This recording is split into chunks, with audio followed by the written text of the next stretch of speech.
전 크리스마스 시즌이 되면은요, 아직 중년의 나이가 됐는데도 불구하고 이게 마음이 어린아이 같이요, 뭔가 막연히 모르는 어떤 기쁨과 또한 이 즐거움으로 이렇게 막 들썩들썩 거립니다. 아마 제가 어린 시절에 그 크리스마스 추억이 굉장히 좋았던 것 같아요. 특별히 어릴 시절 고등부, 중고등부 이렇게 시절 때 이제 크리스마스 시즌이 오게 되면은 이렇게 성찬 추리를 갖다가 막 이렇게 장식을 합니다. 뿐만 아니라 이제 불우이웃을 돕는다고 해서 우리 친구들과 함께 찹쌀떡 장사를 했어요. 부산에서 찹쌀떡 사이서 찹쌀떡 하고 이렇게 거리를 지나가면서 또 잘 안 팔리면은요, 우리 장로님들, 권사님, 집사님들 가서 이제 거의 강요하다시피 해서 이제 강매를 하게 됐죠. 그 시간들이 불우이웃을 돕는다는 것으로 인해서 참 의미가 깊었기도 했지만, 사실은 고백하면은 우리 친구들과 이렇게 어울려 놀고 다니는 게 그것이 굉장히 또 즐거웠던 것 같습니다. 뿐만 아니라 또 캐롤링을 하게 되잖아요. 그래서 가면서 이제 캐롤링하고 또 권사님, 장로님 댁에 가서 또 주의 앞에서 캐롤링하면 너 왔냐고 반겨주시면서 이렇게 배고플까봐 귤도 주시고요, 대추차도 막 끓여주시고, 뿐만 아니라 뭐 빵도 이렇게 주실 때 그것이 왜 그렇게 맛있었는지 모르겠습니다. 그래서 크리스마스 이브가 되면 이제 교육부 이제 스페셜 그 프레젠테이션 하지 않습니까? 그 끝나고 난 다음에 이제 또 뭐 권사님이나 장로님 댁에 가가지고는요, 우리 중고등부 친구들이 또 같이 다 그냥 밤새도록 노는 거예요. 그래서 새벽 늦게까지 놀다가 자가지고는 아침에 일어나는데, 이제 25일 날, 12월 25일 날이기 때문에 그때 이제 성탄절 예배를 드리게 됩니다. 그러면 저도 이제 뭐 노래를 좀 한다고 해가지고는 항상 어른들 사이에 껴가지고는 찬양대를 했어요.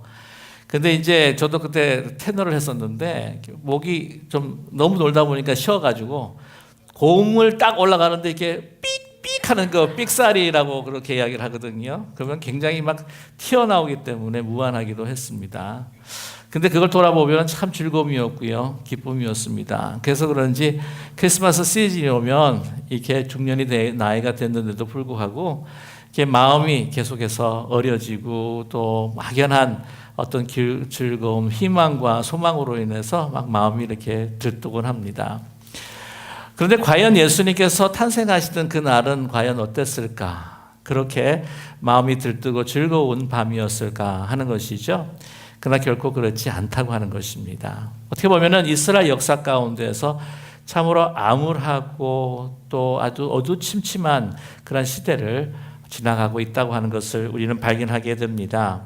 특별히 오늘 본문의 말씀, 이 누가가 크리스마스의 날을 시작할 때에 2장 1절에서부터 2절까지 이렇게 기록하고 있습니다. 그때 가이사 아구스도가 영을 내려 천하로 다 호적하라 하였으니 이 호적은 구레뇨가 수리아 총독이 되었을 때 처음 한 것이라 말씀하고 있습니다. 예수님께서 탄생하시는 그날, 그 서문을 이제 이 역사에서 사실 권력 있는 그 두 사람의 이름을 등장시키고 있다고 하는 것이죠. 가이사 아구스도와 그리고 구레뇨라고 하는 총독입니다. 왜 그들이 거기에 있을까? 왜 그 서문을 장식하고 있을까? 어떤 이들은 그냥 이야기를 하다 보니까 그렇게 된 것이 아니냐. 어떤 이들은 그들이 얼마나 유명한지, 그 사람의 이름을 들었을 때에 예수님의 사건이 분명한 역사적인 사건이구나 하는 것을 알지 않겠느냐라고 그렇게 이야기하시는 분도 있습니다. 그러나 그것보다도 여기서 주는 메시지가 무엇이냐면 바로 그 권력자들이 하나님의 행세를 하는 그러한 시대였다라고 하는 것을 우리에게 말씀해 주고 있습니다. 가이사 아구스도, 여러분 가이사라고 하면 시저이라고 하는 말인데 로마 황제라고 하는 거죠. 당시 로마 황제는 이 세상에서 가장 권력이 세었던, 강했던 사람이었습니다. 로마 제국의 가장 강대국이었기 때문이죠. 자, 그런데 이 가이사 아구스도, 이 본래의 이름은 가이우스 옥테비우스라고 하는 사람이었는데, 여러분이 너무나 잘 아시는 줄리어스 시저의 양 아들입니다. 그래서 그가 권력을 가지고 난 이후부터 자기는 신적인 존재가 되리라, 어떤 로마 황제보다도 더 강력한 군주가 되리라. 그래서 이름을 바꾸었습니다. 영어로 이야기하면 어가스투스라고 그렇게 이야기하는데 아구스토죠. 그래서 알겠지만 그 12달 이 달력을 보게 되면은 7월은 뭡니까? 줄라이예요. 줄리어스 시저의 이름을 딴 것이고 8월은 뭡니까? 어거스트라고 그러죠. 어가스투스, 이 황제의 이름을 딴 것입니다. 그는 그 땅에서 정말 황제를 넘어서서 신적인 존재로 군림을 했습니다. 자신의 또 부귀 영화와 권력을 더 강화시키기 위해서 그는 더 돈이 필요했습니다. 그래서 세금을 또 부과하기 시작을 했었는데요. 더 많은 세금을 아주 조직적으로 체계적으로 이것을 거두기 위해서 이 피지배 국민들을 다 호적을 하도록 고향으로 돌려보낸 것입니다. 이것은 강제적인 명령이었습니다. 호적을 하지 않는 사람들에게는 감옥에 가두었습니다. 그렇기 때문에 그가 병약해서 집에 누워있든 아니면 나이가 많아서 약해서 누워있든 상관이 없었습니다. 그들도 그 먼 여행을 떠나서 고향으로 가서 호적을 했어야만 했었습니다. 자기의 삶에 있는 터전이 있고 또한 자기의 급한 용무가 있고 또 자기가 가지고 있는 기업이 있는데도 불구하고 그것을 내려놓고 고향에 가서 호적을 했어야만 했습니다. 그 호적에 이 팔레스타인 지역을 관장했던 사람이 바로 오늘 이야기하는 구레네라고 하는 사람입니다. 이 사람, 그 팔레스타인 지역을 이 총독의 구레뇨라고 하는 총독이 다 다스리고 있었는데 시리아라고 하면은 여러분 그 수리아라고 하면 시리아 지역입니다. 시리아. 그리고 팔레스타인 근동 지방을 다 그 총괄했던 바로 총독이 바로 이 구레뇨였습니다. 이는 그 얼마나 포악했는가 그것은 역사적으로 잘 나타나 있지 않지만은 일본 강점기를 겪어봤던 우리 모두들은 조선 총독부에서 우리 한 민족을 지배했던 그 총독에 대한 그 미움과 멸시 그것을 상상해 보면 이 총독도 어떤 사람인가 하는 것을 우리는 가늠할 수가 있을 것입니다. 누가는 이 권력자들을 언급하면서 우리에게 던지는 이야기가 있습니다. 예수님의 탄생이라고 하는 것은 그냥 크리스마스에 우리 어린아이들이 즐거워하듯 그냥 호호호 하는 산타크로스가 오른 날 그것이 결코 아니었다고 하는 것이죠. 그냥 들뜬 크리스마스 분위기에 징글벨 징글벨 징글 올 더 웨이라고 부를 수 있는 그런 시대가 결코 아니었다. 이제는 하나님이라고 하는 존재는 정말 우리가 보기에 그들이 보기에 온데간데 없고 그 대신에 로마 황제, 총독 그들이 신으로 군림했던 그 시대였다고 하는 것을 우리에게 말씀해 주고 있습니다. 이런 어둠의 시대에 민족뿐만이 아니었습니다. 민족과 국가뿐만이 아니었고 그 지배를 당했던 한 사람 한 사람에게 영향을 끼쳤던 그러한 권력자들이었습니다. 오늘 말씀에 나타난 요셉과 마리아도 이 두 사람으로 인해서 특별히 이 아구스토 때문에 너무나도 힘든 삶을 살았습니다. 오늘 보시게 되면 마리아를 뭐라고 이야기를 하냐면 이 요셉과 약혼한, 요셉과 정혼한 마리아라 이렇게 표현하고 있습니다. 보면 아직도 결혼식을 올리지 못했다고 하는 것이죠. 그럴 수밖에 없었을 것입니다. 처녀가 잉태를 했다고 하는 소식, 마리아가 관계를 가지고 왔는데 잉태했다는 소식을 듣고 이 요셉은 얼마나 놀랐는지 모릅니다. 그래서 조용히 관계를 의로운 사람이었기에 조용히 관계를 끊고자 했습니다. 파혼하기를 원했습니다. 그러나 아시다시피 마태복음을 보게 되면은 그 요셉에게 천사가 나타나서 그 마리아가 잉태한 아이가 바로 메시아라고 하는 것. 그래서 두려워하지 말고 마리아를 받아들이라고 하는 말씀을 듣게 됩니다. 순종합니다. 이제 그러다 보니까 빨리 결혼식을 올려야 되지 않겠습니까? 그 유대 사회에서의 결혼식이라고 하는 것은 그냥 하루 결혼하고 끝나는 게 아닙니다. 같이 함께 모든 동네 사람들과 함께 즐거워하는데 7일 동안을 먹을 것과 마실 것을 준비해야 한다고 하는 것이죠. 결혼식 하나를 준비하는데도 얼마나 많은 시간들이 소요가 되는지 모릅니다. 많은 준비가 필요한지 모릅니다. 뿐만이 아니죠. 이제는 곧 아이가 태어날 텐데 이 아이 태어나는 것을 위해서도 여러 가지 많은 것들을 준비해야 되지 않겠습니까?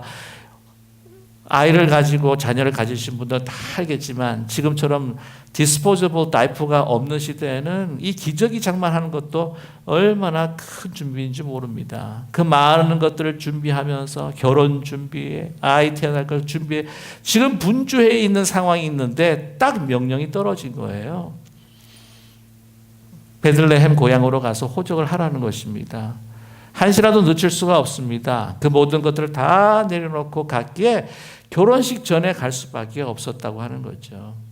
이제 나사렛에서부터 이제 베들레헴으로 가야 되는데 그 거리가 직선 코스는 170km, 그리고 이렇게 저렇게 여리고성을 피해서 가야 하는 그러한 루트를 잡는다면 230km. 그렇기 때문에 보통 일반적으로 계산을 하게 되면 7일이나 8일에 걸리는 여행이었습니다. 생각을 해보십시오. 보통 성한 몸으로도 가는 것도 쉽지가 않아요. 그러나 만삭이 된 자기의 정혼녀를 데리고 가는 요셉입니다. 마리아입니다.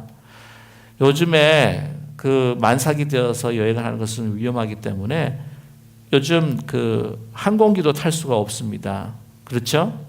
그리고 서울 지하철에서 연구를 해보았는데, 여러분 그 양보하는 그 좌석이 있습니다. 그 좌석에 이제 노약자나 어린아이들이나 임산부를 이제 앉히게 되었는데, 과연 서 있을 때 누가 가장 많은 육체적으로 스트레스 또는 정신적으로 스트레스를 받을까? 그 연구 결과에 보게 되면은 바로 임산부였습니다. 그렇기 때문에 그 어느 누구보다도 먼저 자리를 양보해야 될 사람은 임산부다. 그렇게 연구 결과가 나왔습니다. 왜냐하면 그만큼 힘들기 때문입니다. 7, 8일 동안을 그 먼 길을 걸었다고 생각을 해보십시오. 아마 나귀를, 기록에는 없지만 나귀를 탔다고 해도 그것이 덜컥거리는 그 나귀 등에 올라타서 걷는 그 여행이 쉽지 않았을 것입니다. 이제는 편안하게 쉬어 누워야 할 것입니다. 이제는 아기가 낳아야 할 것을 준비해야 되는데도 오늘 말씀을 보게 되면 쉴 여관이 없다고 하는 거예요. 빈 방이 없습니다.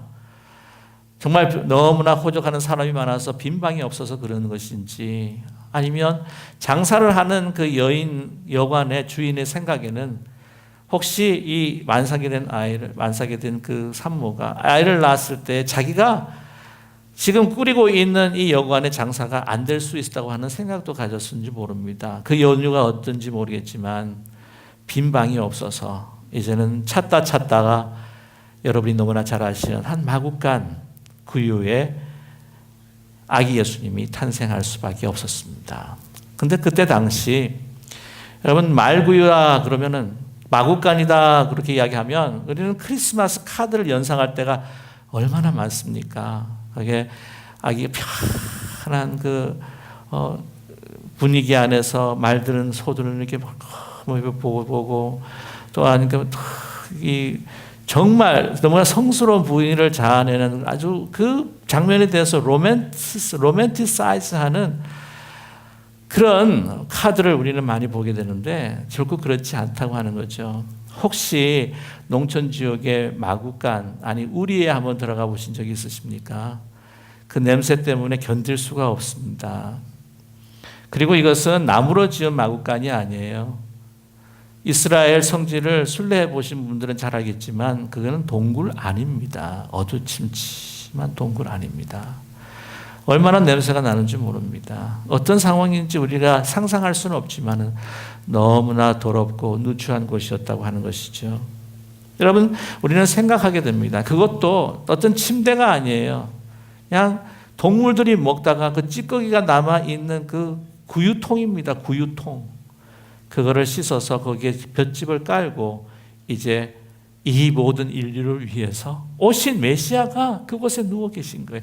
여러분, 우리는 너무나 이 사실을 들었기 때문에 그렇지만 상상이 되지가 않습니다. 어떻게 메시아로 오신 하나님의 아들이 그 구유에 누일 수가 있는지, 거기에 무슨 영광이 있을 수가 있겠습니까? 아니 메시아로 태어났다고 한다면 어느 정도가 되어야 될까 한번 상상을 해보십시오. 2013년도입니까? 영국왕실에 정말 오래간만에 출생 소식이 있었죠.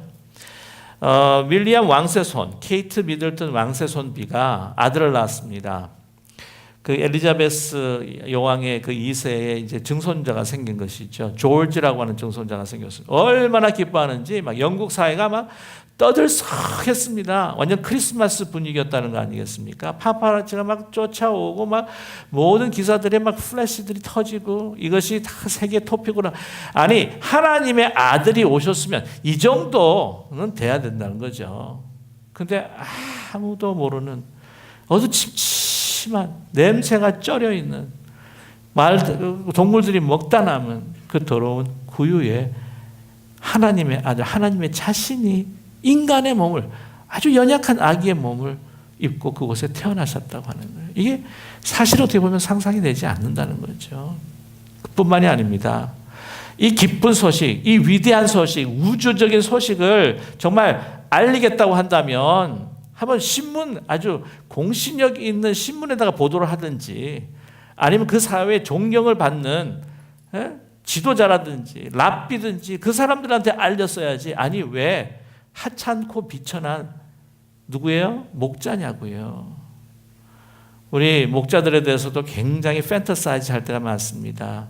아주 멋있게 이렇게 고상하게 차려입은 그런 목자를 생각하게 되지만은 결국 그렇지 않다고 하는 거죠. 그들은 사회에서 버림받은, 비천하게 멸시받고 취급받았던 그런 사람들이었습니다. 그들은 정말 어떻게 머무를 곳이 없어서 인생의 부평초처럼 이렇게 떠돌아다녔던 사람이었다는 것이죠. 그들은 어떤 때는 도둑질을 합니다. 어떤 때는 강도질을 합니다. 어떤 때는 범죄자로서 도망자로서 생활했던 사람들이 많았습니다. 그렇기 때문에 베들레헴 성 안으로도 들여오지 않으려고 했습니다. 받아들이질 않았습니다. 그들은 목자가 될 수밖에 없었죠. 가난한 사람들이었습니다. 정말 비천한 직업뿐만 아니라 그 사람 자체도 모멸당하고 멸시를 당한 사람이었습니다. 아니, 어떻게 그 사람들에게 이 소식을 전해줄 수 있느냐는 겁니다. 그 사람들의 소식을 전해주었다가 그 사람이 다른 사람들이 전한다고 할지라도 다른 사람들이 그 사람들을 잘 믿지 않으려고 할 텐데 말이죠.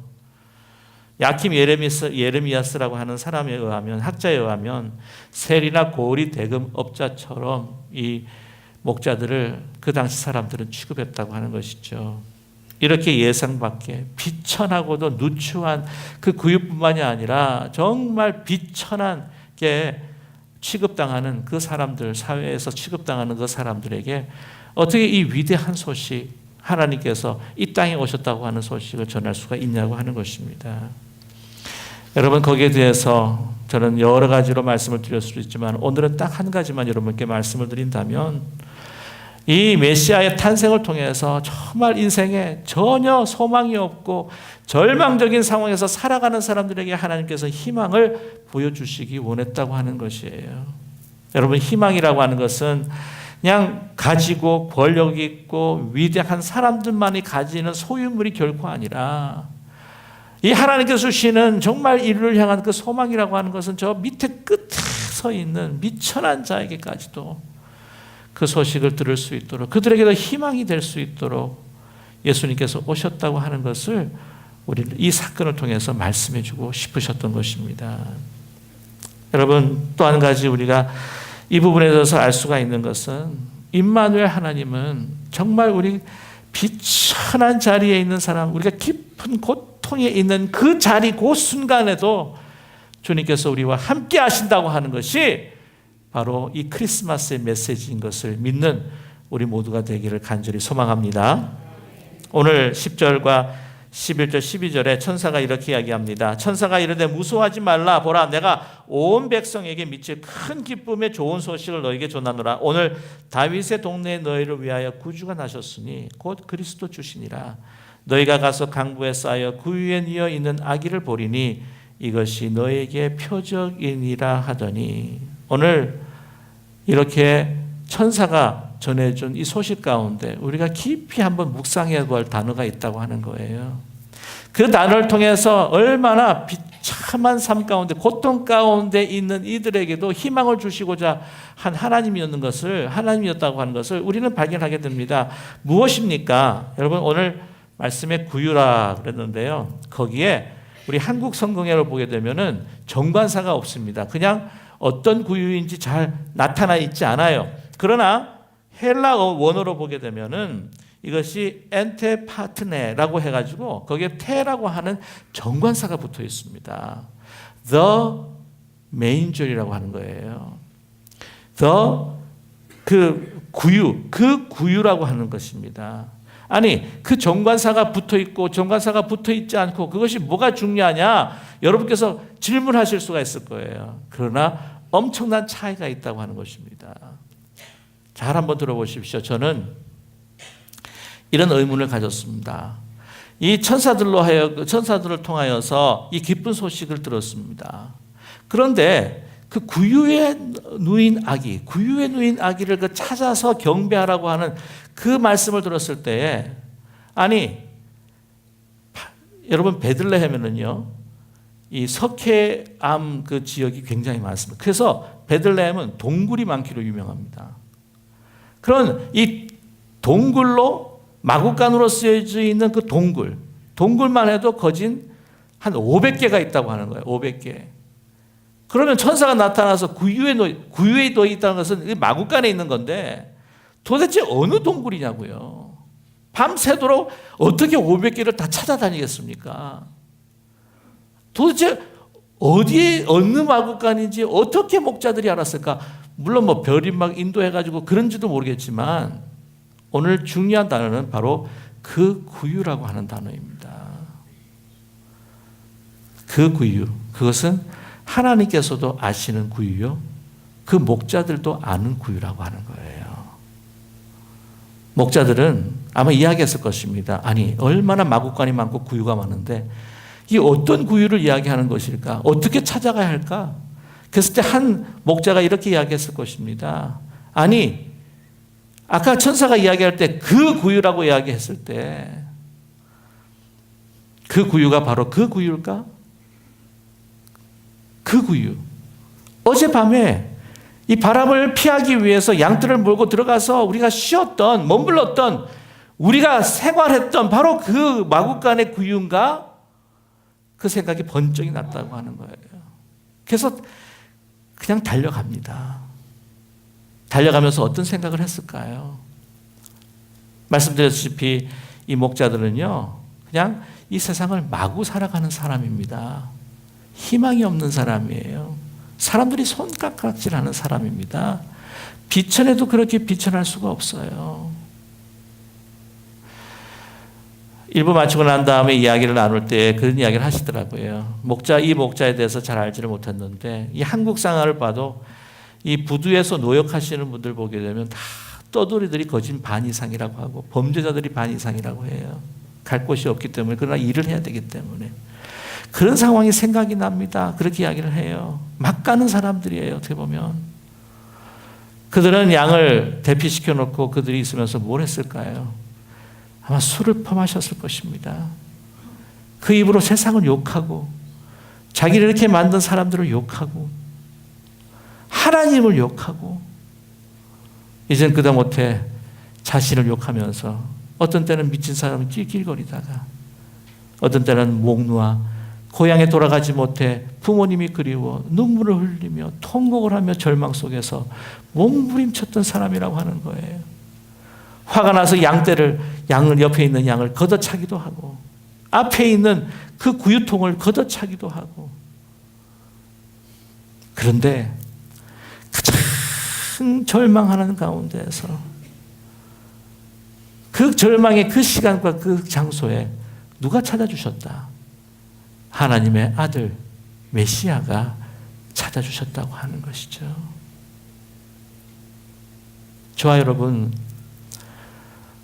우리가 즐거운 성탄, 정말 우리가 함께 기뻐하기를 원하는 성탄 가운데서도 저와 여러분 가운데에 혹시 다른 사람에게도 말할 수 없는 혹시 깊은 고통과 아픔이 있으십니까? 나의 육신의 연약함으로 인해서, 아니면 자녀의 문제로 인해서, 나의 기업으로, 아니 다른 사람들이 받은 그 상처와 그 쓴뿌리 때문에 말 못하는 어떤 깊은 고민과 아픔과 앞이 깜깜해지는 어떤 그 시간들을 혹시 지나고 계신가요? 바로 그곳이 주님께서 우리를 찾아와 주시는 곳이라고 하는 것을, 그 시간이라고 하는 것을 믿는 우리 모두가 되기를 간절히 소망합니다. 하나님께서 힘이 없으셔서 영원에서 쫓겨난 것이 결코 아닙니다. 그 목자들을 그 목자들이 살아가는 절망의 삶의 순간에 동참하시기 위해서, 그들과 함께 하시기 위해서 그 요관을 마다하고 그 마국간 그 말구유를 찾아와 주셨다고 하는 것이죠. 저와 여러분, 그들이 어떻게 변합니까? 세상을 욕하고 하나님을 원망하고 했던 그 입술로 이제는 천사의 그 찬양과 그 메시아의 소식을 듣고 그들은 그의 입술로 다른 사람들에게 하나님의 역사를 찬양하고 있습니다. 그들의 삶은 슬픔이 기쁨으로 변하고 그들의 원망은 이제 하나님 앞에 찬양으로 변할 때, 저 여러분, 우리 가운데 혹시 말할 수 없는 깊은 절망, 낙심 가운데 있다 할지라도 저 여러분, 내 마음을 주님께서 이곳을 찾아와 주셨다고 하는 이 말씀과 함께 믿음을 통해 하나님 앞에 찬양 드리는, 기쁨을 회복하는, 내 마음의 슬픔이 다시 소망으로 바뀌는 놀라운 역사가 이 시간 일어나기를 간절히 소망합니다. 여러분, 낙심하지 마십시오. 가장 절망하는 그곳에 주님께서 함께 계시기 때문입니다. 이제 우리는 주님 앞에 찬양하게 될 것입니다. 여러분, 오늘 이 마치고 난 다음에 우리는 성탄 찬양 축제로 주님 앞에 우리의 삶과 우리의 목소리와 우리의 찬양을 드릴 것입니다. 여러분, 그 찬양을 통해서 우리의 삶의 모든 절망과 아픔과 우리의 낙심들은 다 사라져버리고 내 마음 가운데 찾아와 주신 아기 예수님을 영접하며 다시 기쁨을 회복하고 우리의 즐거움을 주님과 함께, 우리 모두와 함께 나눌 수 있는 복된 시간이 되시기를 주님의 이름으로 간절히 축원합니다. 기도하겠습니다. 사랑의 하나님 아버지, 인생을 살아가다 보면 너무 힘들고 어려운 일들을 당하게 됩니다. 혹시 우리 가운데에 말할 수 없는 고통과 절망 가운데 있는 주의 사랑하는 자녀들이 있는지요? 또 우리 가운데 불안과 두려움이 있습니까? 미래를 향해서 지금은 즐거워하지만 그러나 내 마음속 깊은 곳에 어두움과 두려움이 있습니까? 그곳을 마다하지 아니하시고 찾아와 오시는 주님을, 아기 예수님을 영접하는 저희 모두가 되게 도와주시옵소서. 주의 함께하신 그 임마누엘을 찬양하기를 원합니다. 내 안에 있는 그래서 모든 어두움과 낙심들은 다 사라져버리고 이제 오직 주님의 영광이 우리 안에 비추어지게 하여 주시옵소서. 예수님의 거룩하신 이름으로 간절히 기도드립니다. 아멘.